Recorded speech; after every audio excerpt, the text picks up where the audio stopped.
Yeah, very good. So John the Baptist is pictured as like the roller outer of the red carpet guy, which is getting people ready for the king, the coming king. What other imagery did we have of Jesus being a king in the first 20 verses?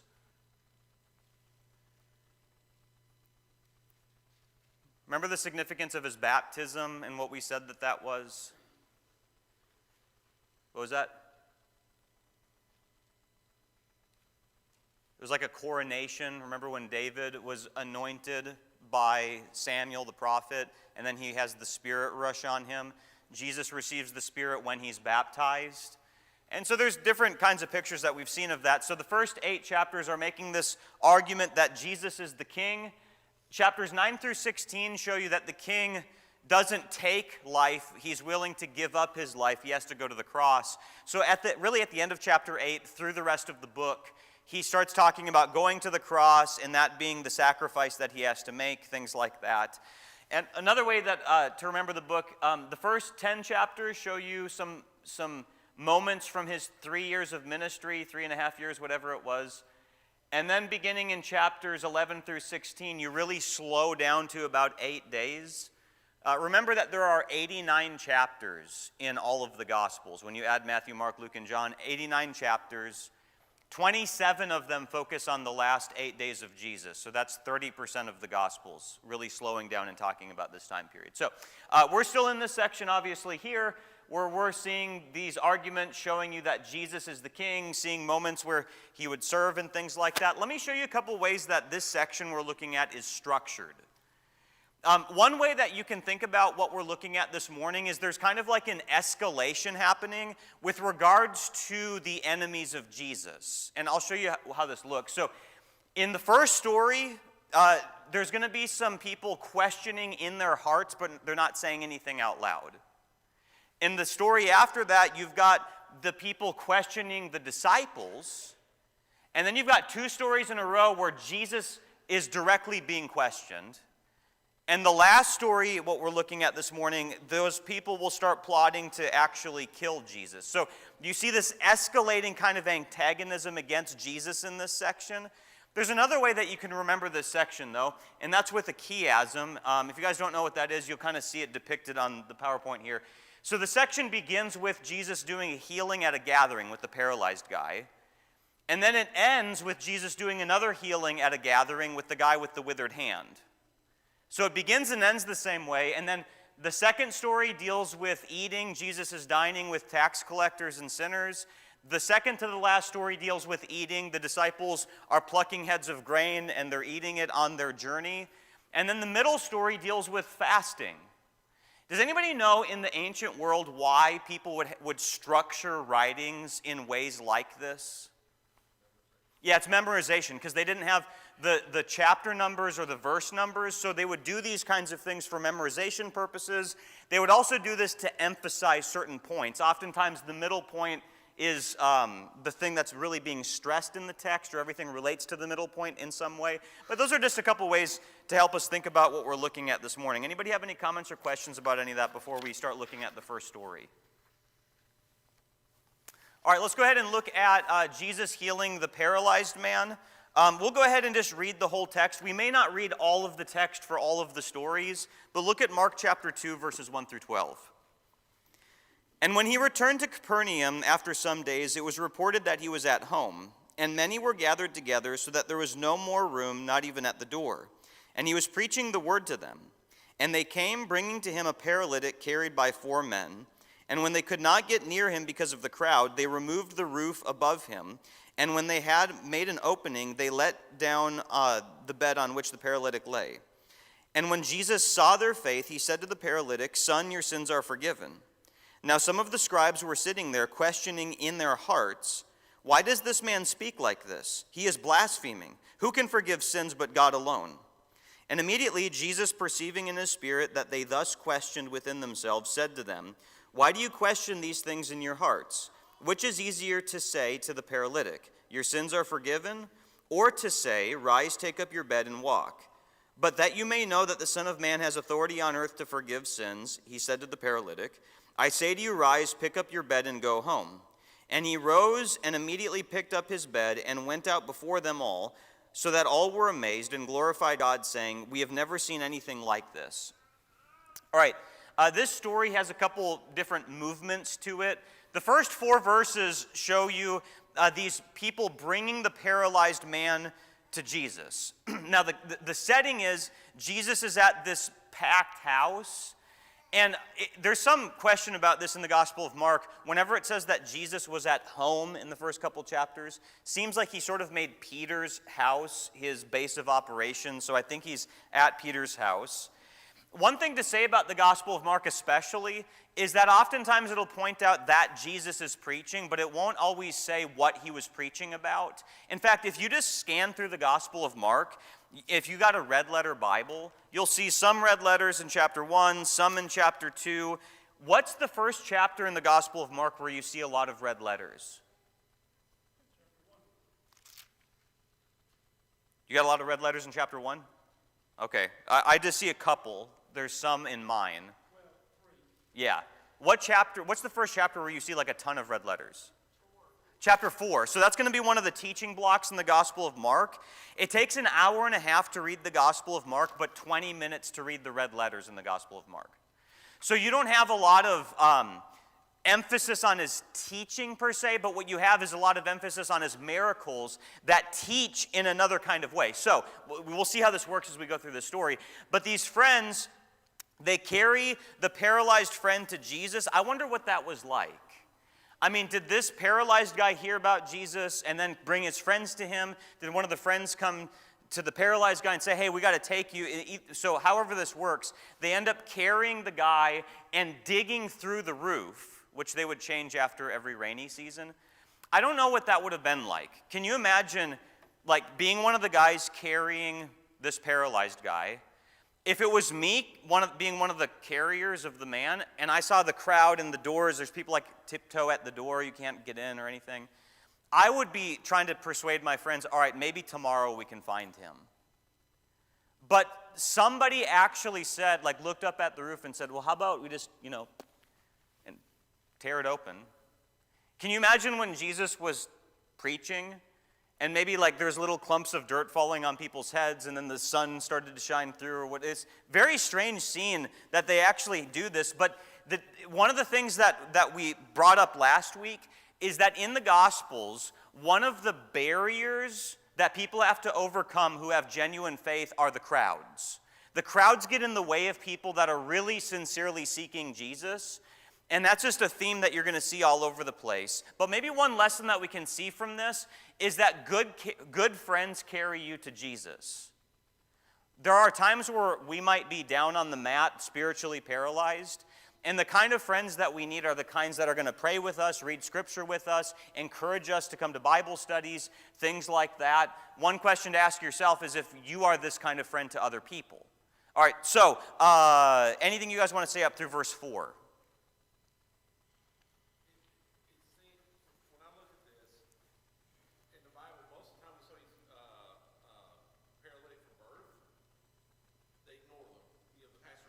Yeah. They're used to them. They're just like, just like a sign on the road. You see it every day, and you go by it like the mile markers. But when somebody gets injured, they have friends.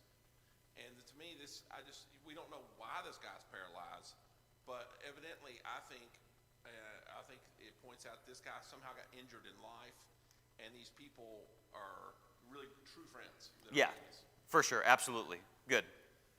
So then this brings up the controversy. So imagine this guy's brought down on this mat right in front of Jesus. And the text says that Jesus saw their faith. And I like that wording because if you don't see it, it's not real. So Jesus saw their faith. And the first thing he does is he pronounces forgiveness. What a letdown. Get it? Because the guy was let down. What did he come for? Healing. So why do you think Jesus pronounces forgiveness? It's the most important thing. He's setting it up so that he can prove that he has the right to forgive sins by also causing the guy to rise. But I think the priority is the spiritual need. Do you think in our country people spend more time on physical health or spiritual health? Absolutely physical health. And Jesus is showing that the bigger concern here, now is this a pretty serious problem though that the guy has this paralysis? Is this a shallow problem or a pretty deep problem in his life? It's pretty deep, it's pretty serious. But what's even more serious than that is his sin. So he pronounces the forgiveness, and the scribes, they start reasoning within themselves, and what do they say to themselves? He's blaspheming, only God can forgive sins. Are they right about that? They are right that only God can forgive sins. What they're wrong about is the identity of Jesus. And so the way that Jesus responds is he's going to prove a couple things. Number one, he's going to read their thoughts, which proves what? He is God. So can you imagine like these people in the corner of the room with like their faces of like frustration, and they're wondering like, who does this guy think he is? And then Jesus looks over at them and breaks the silence and goes, "Hey James, why are you thinking what you're thinking right now?" Or whatever. You know, like everybody's swinging. Well, what was he thinking? And so he's proving that he's deity by being able to do that. And then he also asks the question, which is easier to say. It's easier to say you're forgiven because that's the spiritual realm. It's the unseen realm of the things that happen to people. It would be more embarrassing to tell the guy, get up and walk, and he can't do it. So Jesus proves that he is God. He proves that he can forgive sins. And so he, before I draw any more lessons from that, does anybody have any comments or questions on that? Okay, so really liberal Bible scholars, what they'll do is they'll make everything in the Bible a metaphor and nothing really happened. So like the resurrection of Jesus didn't really happen. It's just a way of showing that we can have like a new way of living and all this kind of stuff. And maybe like ultra-conservative Bible scholars will just talk about the fact that the event happened, but not draw any lessons from it. When you look at the miracles of Jesus, did they really happen? They really happened, but at the same time, are there metaphorical lessons that we draw from it today? Yes. So, I think one lesson from this story is that Jesus heals spiritual paralysis. That sometimes, spiritually speaking, we're not walking in the paths of righteousness. We're not living in a way that would be pleasing to Him. We're not really active for the Lord. And Jesus can heal that problem. And so Jesus is going to tell the guy, pick up your bed and go home. And so the man that was carried on the stretcher ends up carrying the stretcher back home. By the way, if there's like literally a paralyzed person right here, and I could not make him walk, but I said, hey man, get up, come on, do something, that would be insulting, right? Have you thought about all the impossible commands that Jesus gives in the gospel, that if he can't give people the power to actually do it is insulting? He tells the guy that has leprosy in chapter 1, be clean. Okay, how? He tells this guy that's paralyzed, get up. He's going to tell a dead girl in chapter 5, little girl, I say to you, arise. Oh, okay, how do I do that? Jesus, what he says to people in situations like this is an impossible command unless he gives them the power to do it. Yeah. It's not only an impossible command, but even the fact that they can immediately walk perfectly. Yes. In today's terms, you've got to go through 7 years of physical therapy. Right. You've got to do X, Y, Z. Yep. They didn't have to do that. Yep, very good, good. And by the way, contextually in chapter 2, verse 17, Jesus is going to compare himself to a physician.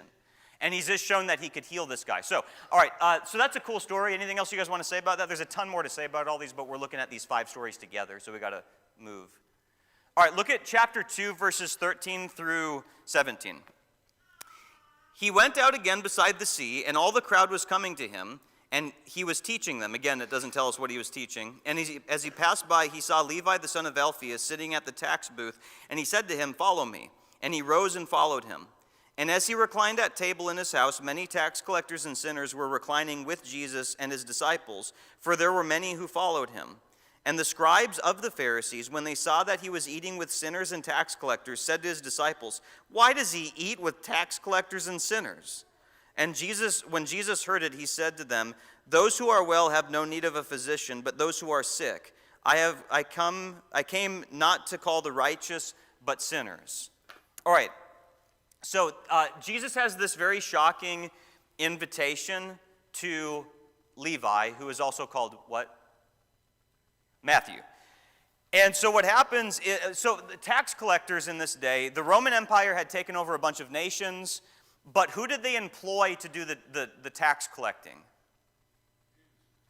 Yeah, and whoever, like, so if the Romans took over, I don't know, I'm just going to make up a country. Let's just say they took over Serbia, whatever. They would use Serbians to be the local tax collectors on behalf of the Romans. So if they took over, if they took over Israel, they'd use Israelites. If they took over some other country, they'd use local people there. And so everybody that was a tax collector was looked at as some kind of like a turncoat. So all of the really patriotic people were really frustrated with them. Now, what they were taxing was tariffs on transported goods. And so, can you imagine, and these people had a reputation for pocketing everything above quota. They had to give certain amounts to the Roman Empire every year. If they took more, they would just keep it themselves, so they obviously were viewed as traitors. All right, so notice, where does Jesus pick this guy up? Beside the sea. Okay, who else has Jesus got beside the sea?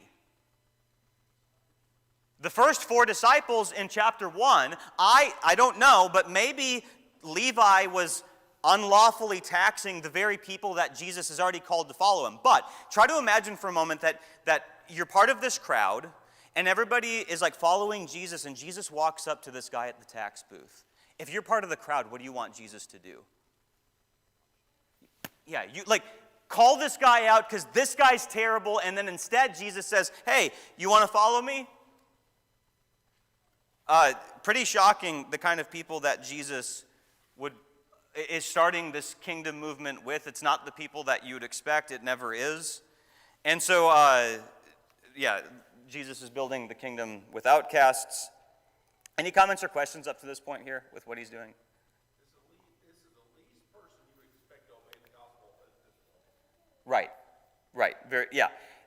And like, have you ever known somebody that you thought, oh, this person's not going to make a good Christian? Like, there's no way they would ever obey the gospel, like my father-in-law. And then when I got a text one day that Chuck was baptized, Samantha and I looked at each other and we're like, well, it's no way my father-in-law, it's not Samantha's dad. And then I called my friend that texted me because we were living in Nashville, and I was like, who's Chuck? And he was like, it's your father-in-law. Like, there's no way he became a Christian. Well, he did. And then there's other people that you'd think, well, this person would be a really good Christian. They're already pretty moral, and they already seem to kind of love God. Sometimes those are the hardest people to teach because they're already satisfied with what they have in their life. So, one point to make from this invitation would have offended the patriotic Jews. In a society that is very conservative, Jesus would look a little liberal. And in a society that is very liberal, Jesus is going to look pretty conservative. So this looks like a liberal kind of progressive move that Jesus is willing to let this guy be part of his kingdom. So he calls him, and what happens next is Levi, we know especially from the Gospel of Luke, Levi invites all of his tax collector friends over to his house with Jesus, and Levi makes a meal. And so Jesus is dining at Levi's house. In the context, we just saw 4 guys carry their friend to Jesus. Now Levi is carrying his friends to Jesus. And they're having this meal together. Anybody know what the word hospitality means?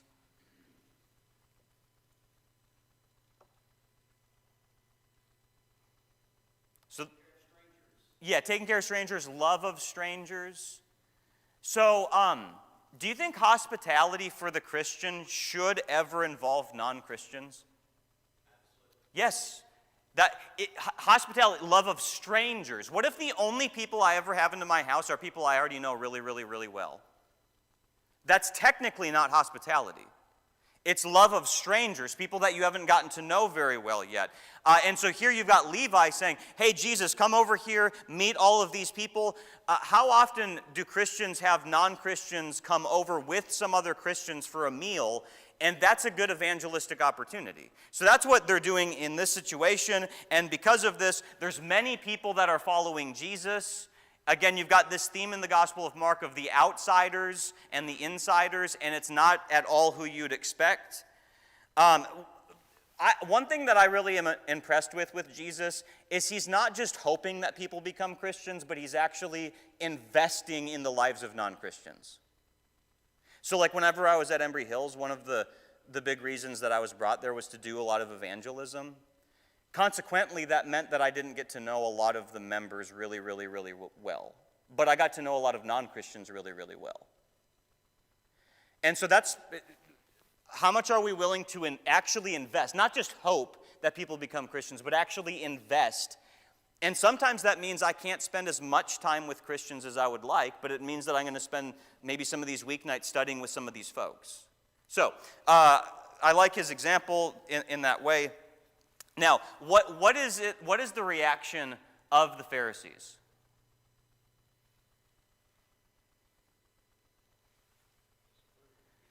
Oh, gross. Like, why is he hanging out with those people? You guys heard the story of Jeffrey Dahmer? Murdered and ate 17 people in Wisconsin. Yeah, he was baptized by Roy Radcliffe in Wisconsin. And there were people at the church that Roy Radcliffe preached at that said, that were disgusted that their preacher would study with such a person. And then after Jeffrey Dahmer was baptized, people said, if Jeffrey Dahmer's in from the church there, the Church of Christ, they said, if Jeffrey Dahmer's in heaven, I don't want to be there. If Mike started studying with some like really notorious, terrible person in Bowling Green, would you guys be frustrated with him? That's exactly the attitude of the Pharisees. And so Jesus' response to this is he compares himself to a physician like we noted earlier, but he said that he's come to not call the righteous but sinners. He's not implying that the Pharisees are righteous. I think he's pointing out their self-righteousness. Have you ever seen this dynamic within a marriage where the wife is telling the husband, you need to go to the doctor, you're having some health problems, and the husband keeps going, no, no, no, until eventually he dies? As long as you have that stubbornness about you, you're never going to go to the doctor.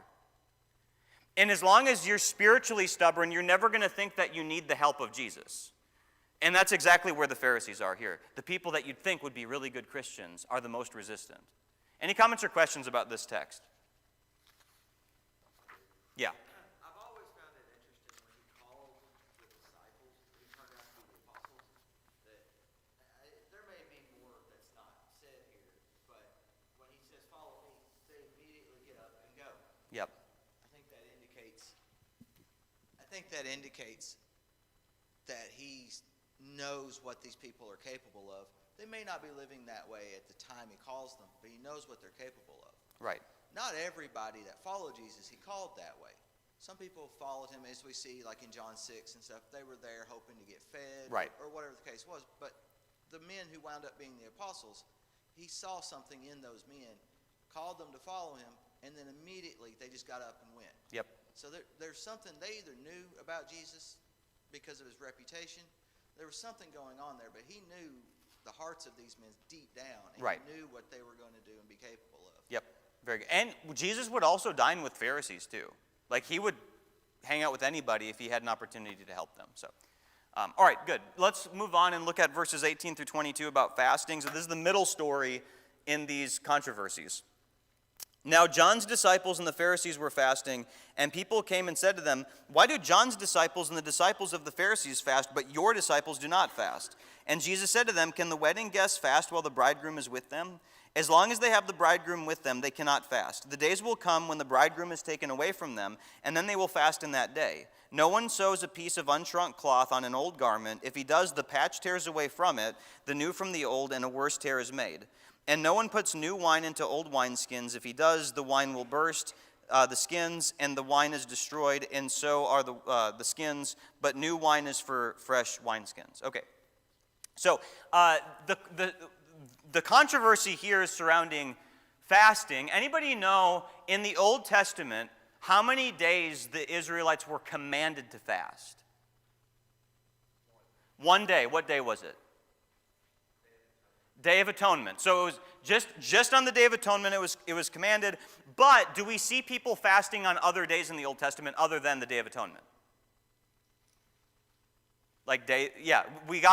So there's one commanded day, but why would we have people fasting on other occasions when there's only one commanded day for it? Yeah, it depended on your circumstances. So, like when Samantha had a miscarriage, for example, the most common fasting in the Bible is skipping breakfast, skipping lunch, but having dinner. That, like, we think about, like, oh, the 40 days, or Paul not having anything for 3 days. The most common fast in the Bible is skip breakfast, skip lunch, have dinner. And so the day that Samantha had a miscarriage, for example, we skipped breakfast, skipped lunch, and had dinner. And there's something about putting your body in tune with your emotions that helps you heal from something that's difficult. But there's a lot of reasons for fasting in the Bible, but it was dependent on circumstances. So in Jesus' day, anybody know how often the Pharisees would fast? Remember in Luke 18, what was that? Yeah, it was twice a week. So in Luke 18, about the story of the tax collector and the sinner that go up to the temple, and the guy that's really self-righteous, he's praying, and he says, I fast twice a week. So they would fast twice a week in this time period, every Monday or Thursday or Wednesday or Friday or something like that.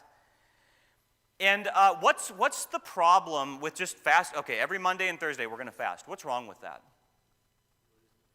You're losing the meaning, because fasting is supposed to be a proper reaction to something that's really happened in your life. And so let me just ask this question about this then. Who looks more religious in this context? The Pharisees who are fasting twice a week, or Jesus who's partying with the tax collectors and sinners? Who looks more religious? The Pharisees look more religious. Are there any things that people in the religious world have created in certain times of the year that we don't do, that might make us look less religious than people who are religiously misguided? Easter, Christmas, Ash Wednesday with the thing on the forehead, and like people who are just trying to follow Jesus aren't going to do these things because he didn't say anything about these things. And we might look less religious in times like that, but who's the one that's more closely following Jesus in this context here? The ones who are partying, hanging out with the tax collectors and sinners. And so one thing that I think is important here is rote religion.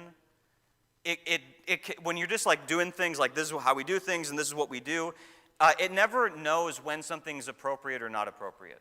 One example of this could be like a preacher that plans all of his sermons for the whole year, and this is what I'm going to preach on this Sunday, and this is what I'm going to preach on that Sunday, and I'm not going to move from it at all. And then 9/11 happens, and you don't change your sermon that week. You know what I mean? So people that are all about rote, they can't really interact with what's really happening in the world. And that's exactly the problem of the Pharisees here. So what Jesus does here is he gives this answer where in the answer, what does he compare himself to? The bridegroom or the groom, and he's saying, which is the same thing. And so he's saying, hey guys, if you were invited to like a wedding party, would that be the day that you would fast? It's not appropriate because your rote religion is making it so you can't read what's really happening in the world. And so because of that, they're just missing what's actually happening. Now, I'll say more about the bridegroom imagery in just a second.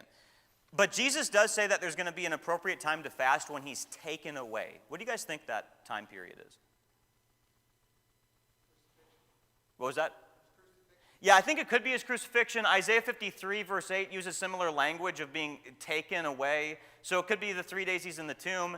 It also could be the time after he ascends to the Father, because there are Christians fasting in the book of Acts. I'm not sure which it is. I think you can make a better argument for when he was in the tomb, but there would still be appropriate times to fast. Okay. Why is it significant that Jesus is comparing himself to the groom? The church is the bride, and in the Old Testament, who's the husband? Hosea gives the imagery, Jeremiah 31 gives the imagery, Exodus 19 gives the imagery. Who's the groom in the Old Testament? Yahweh is. So when Jesus compares himself to the bridegroom, he's implicitly saying, I am Jehovah. I'm Yahweh from the Old Testament. By the way, when he chooses 12 apostles, and he doesn't include himself as one of the 12 apostles, but he's outside the apostles, and he's in charge of the apostles. Who does that remind you of in the Old Testament? Who was in charge of the 12 sons of Jacob? God was. He was outside the 12, but he was in charge of them, right? The 12 tribes. So Jesus is embodying Yahweh throughout the Gospels. And there's going to be a lot of things to say about that as we go through. Okay, so he's, claim to divinity. Those are some passages in the Bible that show that. The answer that Jesus gives to this is just emphasizing that the new is incompatible with the old. Jesus is not some patch on an old garment. Jesus isn't going to fit himself into old skins of Jewish customs. You guys know the imagery there of the wineskins bursting and stuff. You guys know how they would ferment grape juice? They'd put new wine. The word new wine in this text is grape juice. It's not alcoholic. Because he talks about putting new wine in a wineskin. They'd put the grape juice in a wineskin, then put it on their roof. The sun would bake it, and then it would ferment. And then in the process, what would happen to the wineskin? It would expand.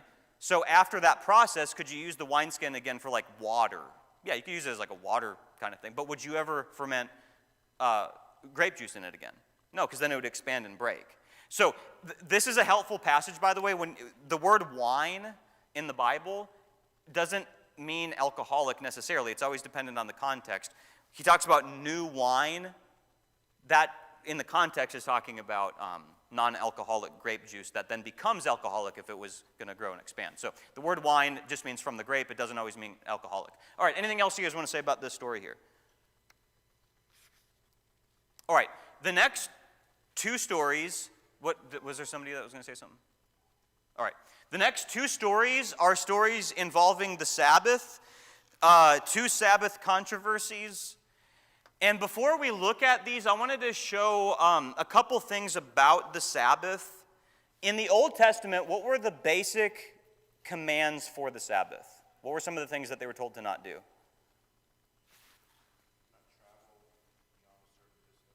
Okay. No work. What else? When you think about that question, don't you kind of realize that there's not actually a whole lot said about the Sabbath in the Old Testament as far as explicit instructions? Don't work, don't harvest, don't kindle a fire, don't do that. Don't carry a burden in Jeremiah 17:21. There's not a whole lot said in the Old Testament about this, but what was the purpose of the Sabbath?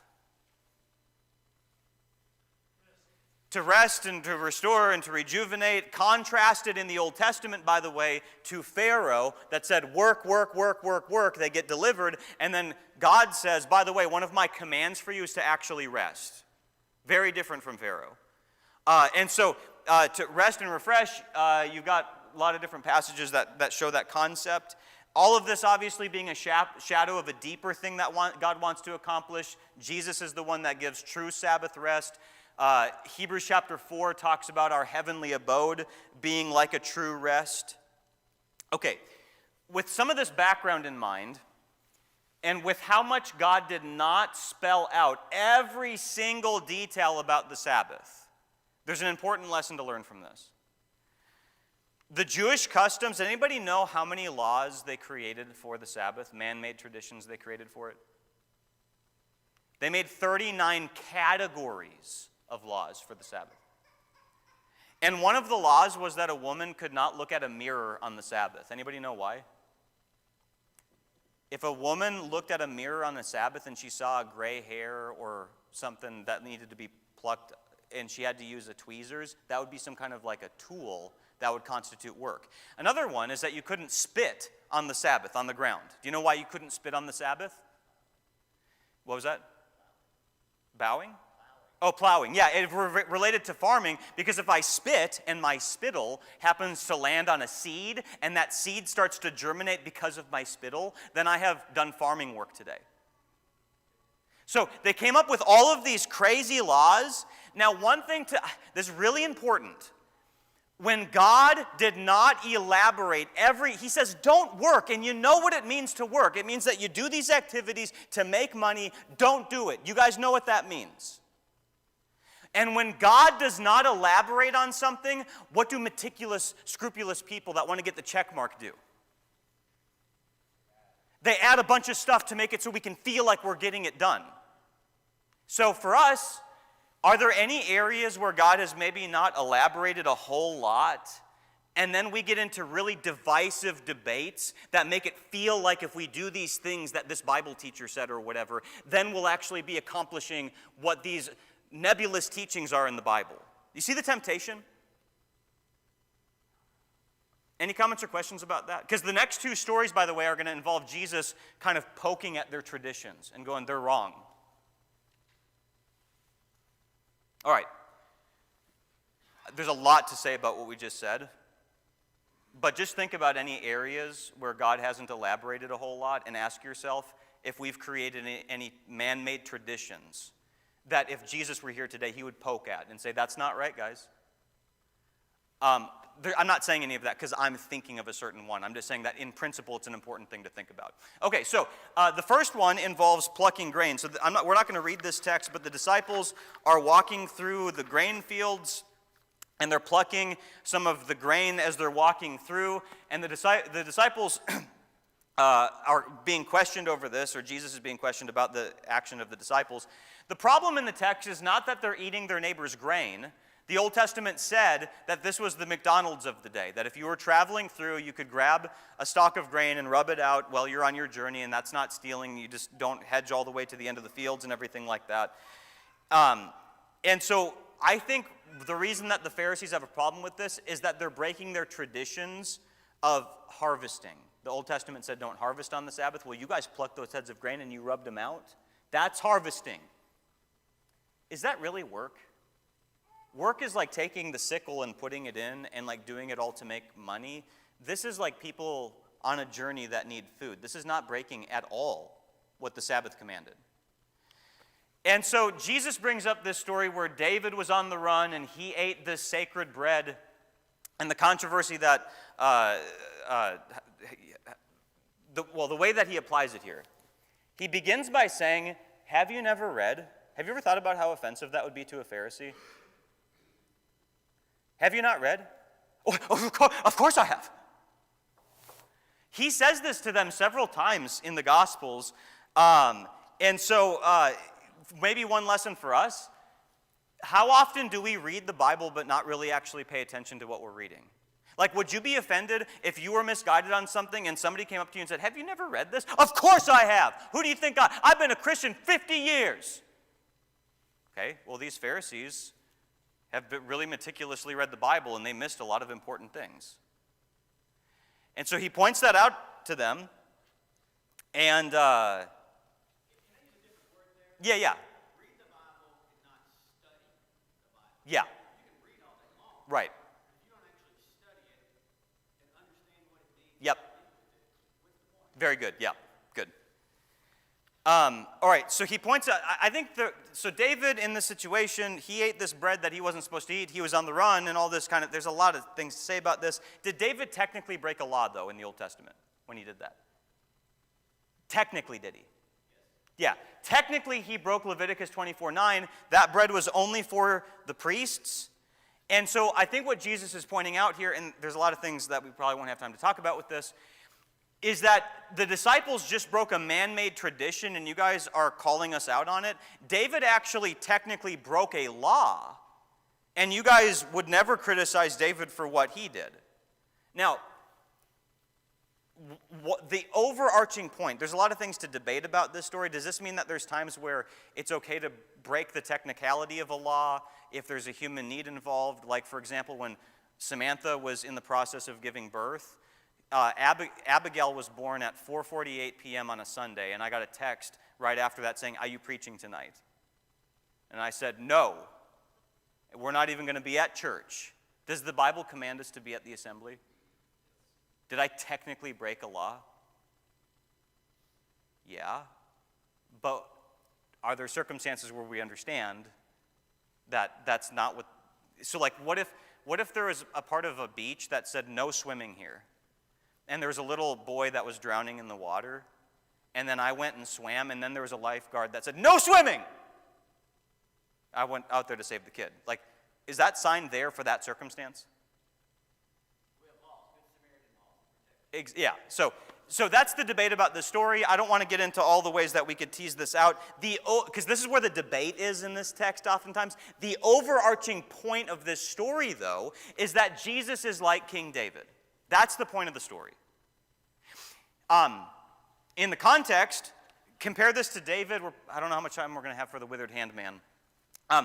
In the context, Jesus has been baptized, he received the Spirit, and then for 40 days he was tempted by Satan. Think about King David. He receives the Spirit when he's baptized, and then he goes out to Goliath, who for how many days was taunting Israel? 40 days. And after that, David is on the run, and then he needs to eat this bread. And after Jesus withstands Satan for the 40 days, he collects his first disciples. David is collecting people that are following him as well. They're on the run, and they need to eat things in a controversial kind of way. So you see Jesus enacting the life of David. I think that's the overarching point of the story. But Jesus ends this text by saying that he's the Lord of the Sabbath. I think that the idea of that is that he created the Sabbath. He knows what's right and wrong on the Sabbath. So why are you questioning me about that? Same thing, by the way, in John chapter 8. Remember when Jesus stoops down and he writes in the sand with his finger? Have you ever wondered what he was writing? That's not the point. Where do we read about the finger of God in the Bible? There's only one place. The Ten Commandments, that the finger of God wrote. And then the finger of God is writing in the sand, and it's over a dispute about the law that the finger of God wrote. I think that's why it emphasizes what he's doing in John chapter 8. Okay, anyways. And then also, Jesus is the one that gives true Sabbath rest. That's why he is the Lord of the Sabbath. We just talked about a ton of stuff, but anybody have any comments or questions? Yeah. I find it interesting how Mark applies these examples of bread, wine, Sabbath, but he kind of puts his own spin on it in a little different way than John does. Yep. I don't know if there's any parallel or if there's any overlap, especially with the wine skins and everything, especially like with the wedding feast at Cana. The wedding feast, there's another one. Yep. But you see all of these stories kind of overlapping maybe, but not exactly the same. And I don't know if there's something to that. So I think one thread that's running through all of this is man-made traditions and how Jesus is confronting them, but he's using it with Old Testament imagery that they ought to have understood. But yeah, there's all kinds of Old Testament stuff coming out of this, so that's good. So the last story is just the man with the withered hand. I'll just point out, we're out of time, whatever. I'll maybe say a couple things about it next class. All right, thanks guys for the good discussion.